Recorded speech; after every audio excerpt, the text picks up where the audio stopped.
இன்ஸ்டாகிராம்ல வீடியோ பார்த்து இந்த வீடியோ பார்க்க வந்த நண்பர்களே, தெரியாதனமா என்னோட வீடியோவை யூடியூப் சஜஸ்ட் பண்ணி அப்படி பார்க்குற என்னோட ஃபேமிலிஸே சொல்றீங்க. ஃபேமிலிஸே எல்லாருக்கும் என்னோட மாலை வணக்கம். அனைவருக்கும் வணக்கம். மாலை வணக்கம்னு உடனே சொல்லிட்டேன். மாலைக்குள்ளே வீடியோ எடிட் பண்ணிடலான்னு கேட்டிங்கன்னா ஏன்னா எடிட்டர் பண்ணிடலாமா? முடிச்சிடலாமா? இந்த காணொலியில் நான் எதை பற்றி பேச வந்திருக்கேன்னா, என்னோட ஃபைனல் இயர் ப்ராஜெக்டை பற்றி, ப்ராஜெக்ட் வாங்கினதை பற்றி, ப்ராஜெக்டை ப்ரெசென்ட் பண்ணதை பற்றி.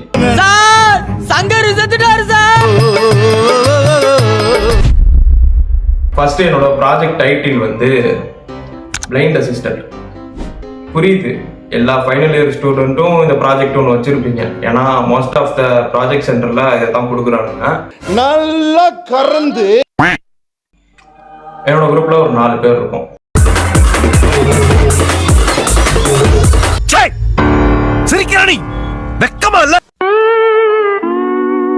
முழு கதையும் சொல்றேன், முழுசா கேளுங்க. மார்ச் 7ஆம் தேதி ப்ராஜெக்டை நாங்கள் ப்ரெசென்ட் பண்ணோம். ப்ராஜெக்ட் சென்டருக்கு காலையில் ஒரு 10 மணிக்கு போயிட்டு ப்ராஜெக்ட் ரெடி ஆயிடுச்சான்னு கேட்கும்போது, ரெடி ஆயிடுச்சு தம்பி, நீங்கள் பேமெண்ட் பண்ணிடுங்க, ப்ராஜெக்ட் வாங்கிட்டு போயிடலாம் அப்படின்னாங்க. சரி சார், ஒரு டெமோ மாதிரி காட்டுங்க, பேமெண்ட் பண்ணுறோன்னு சொன்னதுக்கு, இல்லைப்பா ப்ராஜெக்ட் ரெடி ஆயிடுச்சு, நீங்கள் பேமெண்ட் பண்ணுங்க, ப்ராஜெக்ட்டுக்கு வாங்கிட்டு போயிடலாம் திரும்பி சொல்லலாம். எனக்கு அப்போவே ஒரு டவுட். சரின்ட்டு போயிட்டு பேமெண்ட் பண்ணோம். 4500 ரூபா ப்ராஜெக்ட் டிவைடட் பை 4. ஏன்னா நாங்கள் 4 பேர் இருக்கோம்ல, போடுங்க எவ்வளோ வரும். எனக்கு மேக்ஸ் வராது, நீங்கள் போடுங்க. ஒரு ஆளுக்கு 1125 ரூபா. ஏன்னா எனக்கு மேக்ஸ் வந்தது. உண்மையாவே அவங்க லூசு பண்ண பேமெண்ட் பண்ணிட்டு ப்ராஜெக்டை வாங்கிட்டு, சார் அதை ஒரு டெமோ மாதிரி பண்ணி காட்டுங்க, எப்படின்னு தெரியல அப்படின்னு கேட்கும்போது அவங்க பண்ணி காட்டினாங்க.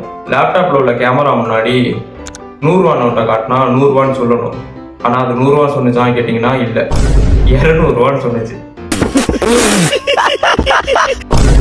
ஒரு மாதிரி பார்க்குறோம், நானும் என் டீம்மேட்ஸ்லாம் அவரை பார்க்குறோம். ஒரு மாதிரி என்ன சார் அப்படின்றோம். எதுங்க தம்பி இப்போ வரும் அப்படின்ட்டு 200 ரூபா நோட்டை காட்டினாரு.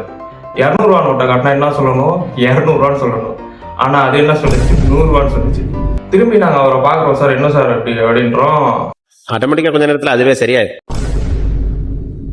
வெளிச்சம் ஒழுங்கா இல்லைப்பா, லைட்டாக இருட்டின மாதிரி இருக்குல்ல அதனால அப்படின்னாரு. காலையில் 10 மணிக்கு ஆஃபீஸை திறந்து வச்சுக்கிட்டு வெளிச்சம் இல்லைன்றாரு.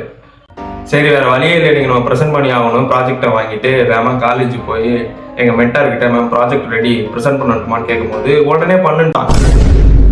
இத்தனை நாள் ரிவ்யூ வரும்போது வெயிட் பண்ண வச்சாங்க, இன்னைக்குன்னு பார்த்து ப்ராஜெக்டை பண்ணுட்டாங்க. லேப்டாப்பை தூக்கி மேம் டேபிள் மேலே வச்சு, மேம் இதுதான் ப்ராஜெக்ட், இதுக்கு முன்னாடி நீங்கள் உங்களோட அமௌண்ட்டை காட்டுங்க, அது கரெக்டாக சொல்லுவோம் அப்படின்னு சொல்லிட்டு கொடுத்துட்டோம். கான்ஃபிடென்ட்டா இருங்க சார், நல்லதே நடக்கும் சார். மேம் வந்து பர்ஸ்ல இருந்து ஒரு 100 ரூபாய் நோட் எடுத்து இப்படி காட்டுறாங்க. அதுதான் தப்பா சொல்லுங்க, 200 ரூபான்னு சொன்னிச்சு. பின்னாடி நானும் என் ஃப்ரெண்ட்ஸ் எல்லாம் சேர்ந்துக்கிட்டு 100 100 100 கத்துறோம். மேம் பார்த்து டென்ஷன் ஆயிட்டு, என்னப்பா அப்படின்னுச்சு. மேம் இல்லை மேம், நீங்கள் அடுத்த வேற நோட்டு காட்டுங்க அப்படின்னும் போது 200 ரூபா நோட்டை மேம் எடுத்து காட்டாங்க. அதுக்கு 100 ரூபான்னு கத்துச்சு. பின்னாடி நின்று நானும் என் ஃப்ரெண்ட்ஸும் 200 200 200 கத்துறோம். தம்பி இது ரிஜெக்ட் பண்ணிடுவோம்ப்பா, கடைசியாக உங்களுக்கு ஒரு சான்ஸ் அப்படின்னு சொல்லிட்டு 20 ரூபா நோட்டை எடுத்தாங்க. 20 ரூபா நோட்டை எடுத்துட்டு கேமரா முன்னாடி காட்ட போறாங்க. ஒரு மாதிரி பயத்திலே இருக்கும், ஏன்னா அது என்ன சொல்ல போகுதுன்னு தெரியாம. ஆனா 20 ரூபான்னு சொல்லிடுச்சு. எங்களுக்கு அப்படியே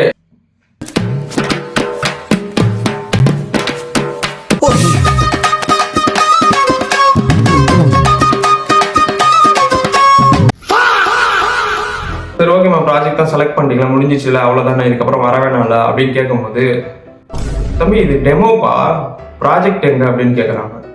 மேம் இதான் மேம் ப்ராஜெக்ட் அப்படின்றோம். இது இல்லைப்பா, ஹார்ட்வேர் தான் எனக்கு வேணும், இது சாஃப்ட்வேர் அப்படின்னாங்க. கோர்ஸ்ல ஒரு வேரியேஷன் இருக்கிறதுக்கு நல்ல ஒரு சுத்தமா சுத்தாதா. நான் அப்படியே நிற்கிறோம். எங்களுக்கு தான் தெரியும் இதான் எங்களோட ஃபைனல் இயரோட ஃபைனல் ப்ராஜெக்ட்னு. ஆனால் அவங்க கேட்குறது ஹார்ட்வேர். சரி ஓகே மேம் சொல்லிட்டு வெளியே வந்துட்டோம். வெளியே வந்து அந்த ப்ராஜெக்ட் சென்டருக்கு அடித்து கால் பண்ணி கேட்கும், ஹார்ட்வேர் தான் எங்களுக்கு கேட்குறாங்க, அது ரெடி பண்ண எவ்வளோ வரும்னு கேட்கும்போது 5500 ரூபா வரும்னாங்க. இப்போ மொத்தம் எவ்வளோ, 10,000 ரூபா. ஆல்ரெடி இது ஒரு ஃபெயிலியர் ப்ராஜெக்ட். இதில் அவன் வேற கோடிங்க தப்பாக கொடுத்து அதுக்கு 4,500 ரூபா கொடுத்தோம். இப்போ ஹார்ட்வேரோட வர்றதுக்கு 10,000 ரூபாயா? எப்படி நியாயமா இது? இப்போ எங்களுக்கு வேற வழியே இல்லை, அந்த ப்ராஜெக்டை பண்ணியே ஆகணும். அடுத்த ரிவ்யூவுக்கு போகும்போது அந்த ப்ராஜெக்டை ரெடி பண்ணி நாங்கள் கொண்டு போகணும். என்னமோ ப்ராஜெக்ட் நீ பண்ற மாதிரி ப்ரோ பண்ற, காசு கொடுத்தானே வாங்குற, அப்புறம் என்ன? இது ஒரு நல்ல கேள்வி.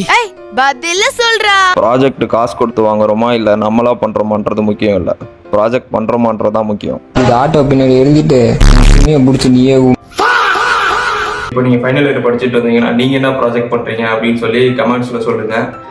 பிளைண்ட் அசிஸ்டன்ட் எத்தனை பேர் எடுத்துருக்கீங்கன்னு கமெண்ட்ஸில் சொல்லுங்கள். வீடியோ இதோட பிடிச்சிக்கிறேன். வரட்டுமா? சொட்டையா ஜி? நான் சொட்டெல்லாம் கிடையாது ஜி, எனக்கு ஏர் நெத்தி